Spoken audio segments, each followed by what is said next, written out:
Welcome back to the next segment of our series of interviews with journalist and investigative historian Gareth Porter. Welcome back, Gareth. Thank you, Paul. We're discussing George Bush's speech to the United Nations. And in the last segment, I said I would ask a question to the Empire. If there was the Empire here to ask this question of, I would say this. Empire, are you better or worse off than you were 8 years ago? And Gareth, in this little drama, what would Empire answer? Well, if the Empire were honest about this, it would have to say that on one hand, yes, we have more troops out there in the Middle East than we did before Bush began this new episode in American national security policy. And we have more bases than we did before, no question about that. But on the other hand, the credibility of U.S. military power has been all but smashed, all but disappeared in the process of trying to fight in both Iraq and then in Afghanistan. I mean, if anyone has been paying close attention, they will see that the U.S. military utterly failed in its mission to try to defeat the insurgency in Iraq. In fact, the insurgents were never defeated. They were never even close to being defeated. And then you had, of course, the Shiite insurgents, that is to say, the Mahdi army of Muqtada al-Sadr, who rose up after the Sunni insurgents decided to make their peace. And it was only because of Iranian influence and the deal that was cut with Iranian help that the Mahdi army decided to stand down. So they were certainly not defeated. But Gareth, either. but if I were speaking on behalf of the Empire, I'd argue this. I'd say, well, listen, we had Saddam in power before, and he was clearly our enemy. He may not have had weapons of mass destruction, but he was an obstruction to our regional influence.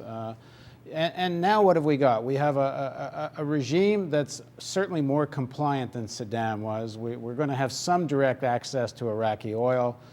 We can do business with this Iraqi regime, even if we have to compete with Iranians and such.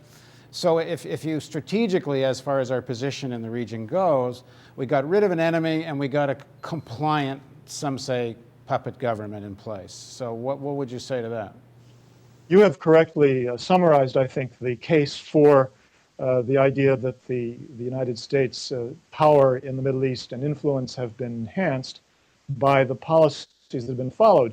But this is an extremely short-term and very constricted view of the reality, and it simply ignores the fact that as time goes by, this Shiite regime in Iraq, as it becomes stronger, it will shed the rest of the waning U.S. influence in Iraq and will turn undoubtedly to a much closer relationship strategically with Iran. And if you ask the rest of the Middle Eastern regimes, the Sunni regimes in the Middle East, they will, to a regime, say that the reality is that the United States has helped to create a Shiite crescent that is much more powerful than it was before Bush embarked on the adventure. So I think that is really the larger and longer term picture that, again, the Empire would have to agree to if it were honest.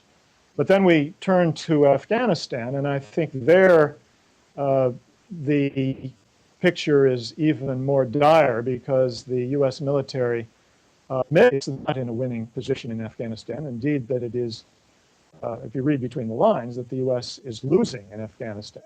And they are scrambling madly to come up with some sort of fix that will at least slow down the process.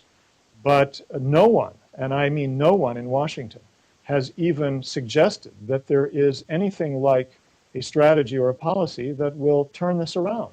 No one has any idea how the United States can avoid ultimately having to concede defeat in Afghanistan.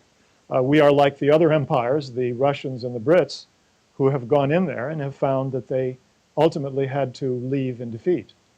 And that is a reality that not just the Bush administration, but the political elite in the United States is still resisting. Well, let me argue on behalf of the Empire again, which is not a normal position for me to be in. So the answer would be like this. The Pakistani army is too dependent on us. President Sadari is going to likely become a new Musharraf, so we've still got we'll still have more or less a dictatorship in Pakistan that's working with us and dependent on us. And one way or the other, we're going to force them to go after the Taliban and any Taliban-friendly forces in the area. And if we put more troops on Afghanistan, we can at least contain this Taliban for a while.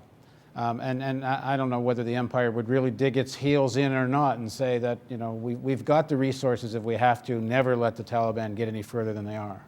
Well, you know, your very brief defense or sort of summary of the case that might be made on behalf of ultimate success in Afghanistan has at least 3 or 4 major ifs in it.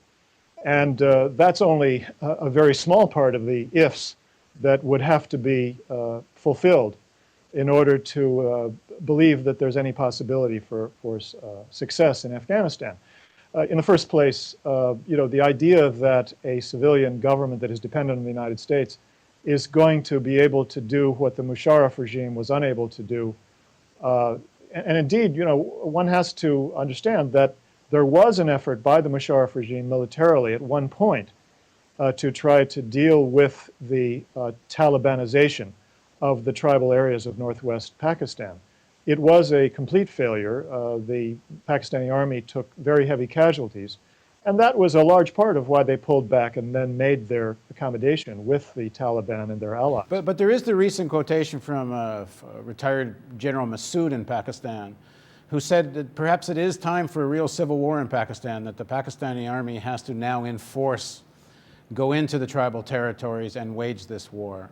I don't know whether his is a lone voice or represents any real opinion. No doubt. I have no doubt that there are senior Pakistani officials, military officials, who do believe that they will have to fight the Taliban. I'm not doubting that at all. What I am doubting is that the Pakistani army itself has an answer to the problem that they face. There are 3.5 million people in the tribal areas of northwest Pakistan, and this is an area that has been very, very well organized to support the Taliban and its tribal allies. They are very well ensconced there, very well entrenched. This is a very long process, and there's absolutely no guarantee whatsoever that they can succeed in that. In fact, there's every reason to think that the Pakistani army could make matters worse if it is not extremely clever and extremely subtle in its approach. In the next segment of our interview, let's talk about President Bush's speech to the UN and his take on Georgia and Russia. Please join us for the next segment of our interview with Gareth Porter.